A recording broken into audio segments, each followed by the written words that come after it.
বিগত সরকারের সর্বোচ্চ পর্যায়ে ব্যক্তিদের সংশ্লিষ্টতা খতিয়ে দেখে উনাদেরও বিচার করা সম্ভব বলে এটা আমরা মনে করছি। ভিকটিম পরিবারের ন্যায় বিচার পাওয়ার সবচেয়ে বড় একটা স্কোপ তৈরি হয়েছে। আপনারা জানেন আমাদের পুলিশ প্রশাসনকে কিভাবে ব্যবহার করা হয়েছে, আমাদের মন্ত্রীরা পুলিশ প্রশাসনকে কিভাবে ব্যবহার করেছে, আমাদের মন্ত্রী এবং রাজনৈতিক দলের নেতারা ছাত্র সংগঠন ছাত্রলীগের মতো ঐতিহ্যবাহী একটা সংগঠন, বাংলাদেশ স্বাধীনতা সংগ্রামে অন্যতম ভূমিকা রাখা সংগঠন, সেই সংগঠনকে কি ধরনের সন্ত্রাসী কাজে ব্যবহার করেছে।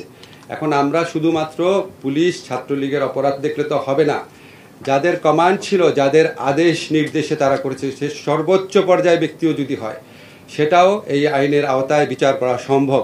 যে জন্য আমরা মনে করছি অপেক্ষাকৃত দ্রুততর সময়ে এই ঘটনার জন্য, এই হত্যাকাণ্ডের জন্য দায়ী, বারবার আমি বলছি, ক্ষমতার সর্বোচ্চ কেন্দ্র থাকা ব্যক্তিদেরও বিচার সম্ভব দেখে আমরা মনে করছি এই আইনের অধীনে ন্যায় বিচার, মানুষের বুকের ক্ষত, মানুষের আহাজারি। আমরা যখন এখনও, আপনারা সবাই জানেন, আমরা এখনও যখন এই মুগ্ধের ছবিটা দেখি, আবু সাইদের ঘটনাগুলো দেখি, আমি আর বলতে চাই না এগুলি, এখনও আমাদের বুকে হাহাকার করে ওঠে। তো ওনাদের সবার এই ন্যায় বিচার নিশ্চিত করার জন্য শুধু যে পুলিশ বা ছাত্রলীগের যারা হুকুম পালন করেছে তাদের বিচার না, এটার সাথে জড়িত সবার বিচার এই আইনের আওতায় আনা সম্ভব। আমরা নিজেরা রাজপথে থাকা বিভিন্ন ছাত্র সংগঠন, বিভিন্ন মানব অধিকার সংগঠন, জনগণের বিভিন্ন গোষ্ঠী দাবি করেছেন যে এটাকে মানবতা বিরোধী অপরাধ হিসাবে এটা বিচার করার স্কোপ আছে কিনা। আমরা সেটা খতিয়ে দেখেছি। আপনাদেরকে আমরা বলতে চাই, 1973 সনে যে ইন্টারন্যাশনাল ক্রাইম ট্রাইব্যুনাল অ্যাক্ট আছে, যেটা পরে 2009 এবং 13তে সংশোধনী হয়েছে, সেই আইনে আমরা জুলাই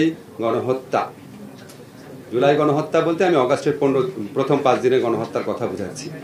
এটার জন্য দায়ী যে ব্যক্তিবর্গ আছেন উনাদের বিচারের জন্য আন্তর্জাতিক অপরাধ ট্রাইব্যুনালে ওনাদের বিচারের জন্য আমরা ইতিমধ্যে একটা ছোটখাটো গবেষণা মতো করে দেখেছি এই আইনের অধীনে এই হত্যাকাণ্ডের সাথে জড়িত ব্যক্তিরা এবং যারা আদেশ দিয়েছেন, বিভিন্নভাবে সহযোগিতা করেছেন, তাদের সকলকে বিচারের আওতায় আনা সম্ভব।